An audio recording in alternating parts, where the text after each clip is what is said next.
So let's talk about why then. So let's take that hypothetical situation where you're building rapport with a potential vendor. Now, there might be in a strong market, there might be half a dozen offers go in for that property. And really what you want from that vendor is you want that vendor to remember you. Yeah. And you want that vendor to want to sell you their house, right? Because it might come down to two offers that are very, very similar. And then they choose the person. Now, it's interesting. I've been doing this job for 30 years. If I came to you to see your house, do you know how many questions I would ask you about your property? It sounds like maybe not so many. None. Okay, two reasons for that. One, you're selling the property. Are you likely to tell me the whole truth and nothing but the truth, so help you God?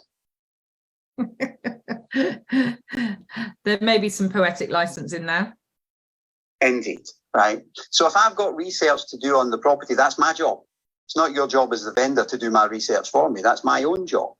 So therefore, I should have done all of that research long before I waste your time and come and see a property. And that is one of the issues I have with a lot of people who are new into property.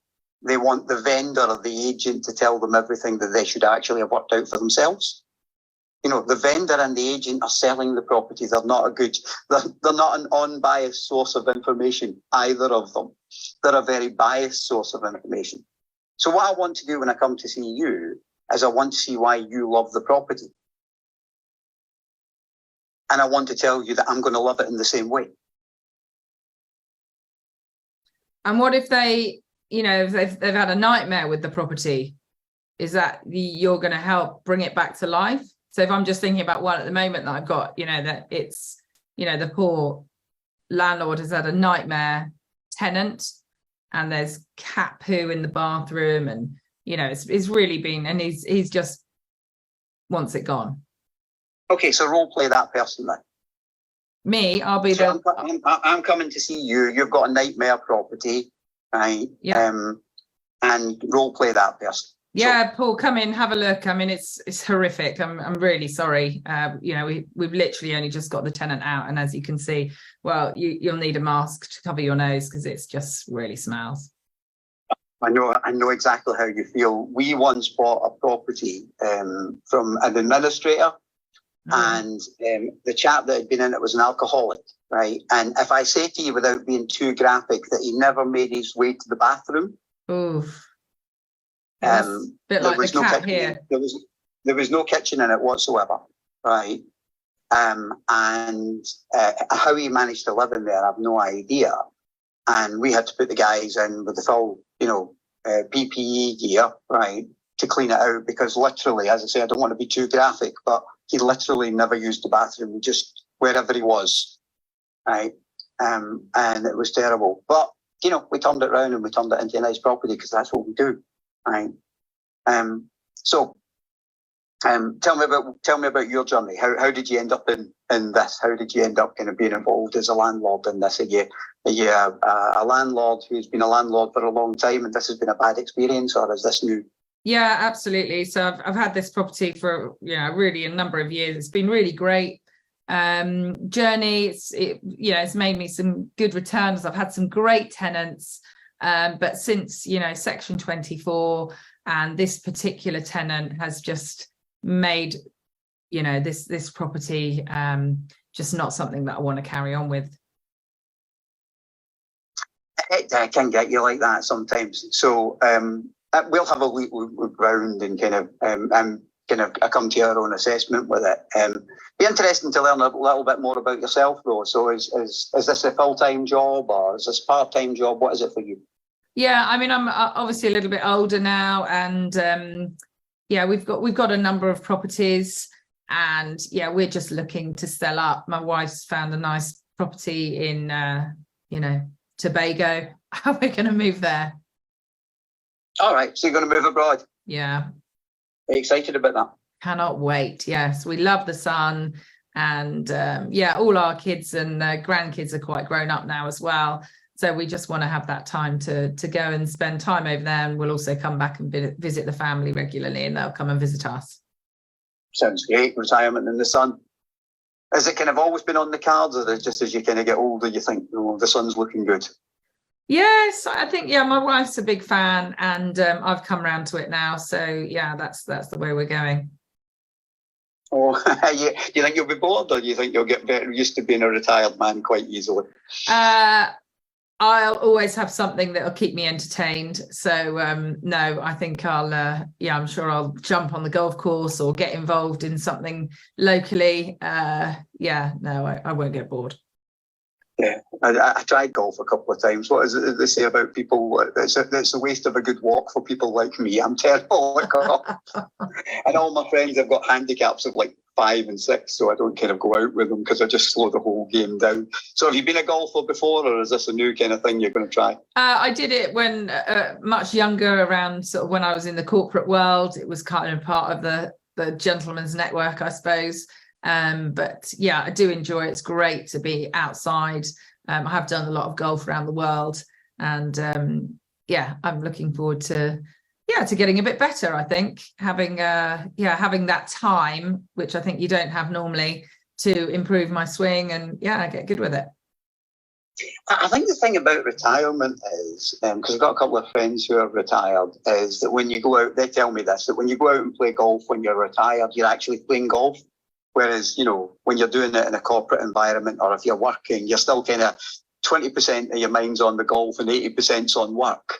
So it's probably going to be great to go out and kind of play golf and just be playing golf. Absolutely. Absolutely. I've got a question to ask here as well. So Robin has said, would different personality types require different approach to how you communicate with them? Because I'm getting to the stage where I think if I was the vendor, I'd be getting a bit like knocked now. I'd be kind of walking off. You wouldn't actually. You're saying that, but you weren't knocked when we were talking about horses. You were knocked when you were playing somebody else. Yeah, you're right. Right. So you can't play somebody else. And that's one of the issues with role play. When you do role play, you should only ever play yourself. Yeah. Right. Because your emotional connection, we could have talked about horses for 20 minutes. Yeah. But you were trying to be somebody else there, so you were getting bored. Yeah. Right. And the notice about that is when you're listening to another person, and if they're going off and they're looking bored, then you haven't actually caught the thing they're interested in. Okay. And it's for you to move the subject. So you're not really a middle-aged man going to play golf. You've noticed, I'm glad. Yeah, well, you can never tell these days, let's be honest. But it's kind of like you were playing a character and you got bored of playing the character. But when we're talking about the horses, 5 minutes passed in like 5 seconds, didn't it? Yeah, you're absolutely right. But the learning from that, and I did that for a reason, because I knew you were going to get bored, right? Because you were playing somebody else and making it up in your head. Is I could see the boredom, and anybody watching and listening could hear the boredom. Yeah. But you might do that with another person. So I might have picked on a different subject other than horses for you. Right. And you might have thought, I'm a little bit interested in that, Paul, but not a 5-minute conversation worth. Yeah. And it's my job as a competent communicator to listen with 2 ears and speak with one mouth. In other words, to hear, actually, I've been in this conversation for a minute and I've lost Emma. Let me find her again. I was never going to find you in that role play because you were playing somebody else. Yeah. So do you think in this kind of initial sort of conversations, I mean, this is obviously, coined as building rapport. Is that the real key for you, is speaking about them? Is that what helps you build rapport? Because I know when you spoke about it in your other room, you spoke about trust, honesty, sincerity. I also added in myself that whenever I'm sort of going into a conversation, I'm always thinking about a kind of a win-win outcome. I want everyone to feel like, they've, not been bowled over, sort of thing. So is in this instant, or is there lots of different ways of building rapport? But this one seems very much, if you're talking about them and understanding them rather than the property. Well, as I said about the property, anything you need to understand about the property is your job to do research. right? No disrespect intended, and I've known you on Clubhouse for about a year now, Emma, and if I was coming to buy a property off of you, I would take everything you said about your property that you were telling me and selling me as a lie. Okay. Because, with all due respect, if you go to buy a car tomorrow morning, do you actually listen to the sales guy or do you do your own research? Absolutely. When somebody comes to sell you double glazing, do you actually listen to what they say or do you look at the paperwork? Yeah. And we've got this confusion in the industry of the vendor and their agent are going to tell you the truth, right? Do you know when an agent's lying? When they move their lips, right? So. That's so funny. And the same can be true about a vendor. So what I really want to understand about a vendor is what makes you tick. Communication is about what makes you tick, right? And I'm going to give you an analogy. When we were both younger and single, I can barely remember that far back, but I'll do my best, right? Yeah. But when we were both younger and single, right? Imagine a guy coming up to you in a bar and going, "Want a date?" Or being even more explicit than that, Emma, right? What would you say to him? Thanks, but no thanks. Exactly, right? So what we're really doing with people when we meet them is we're flirting with them, we're dating them, right? Do you want to sell your house to me? Yes. Well, now, if you don't want to sell your house to me and you want to sell it to Joe that was in half an hour before me, to a certain extent, my offer's going to have an impact, but if they're very close to each other, you're going to sell it to Joe. Yeah.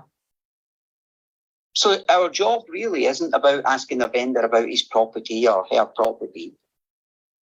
It's about building rapport. Do we have something in common? So if you look at what I did when you were role-playing very badly, a middle-aged man,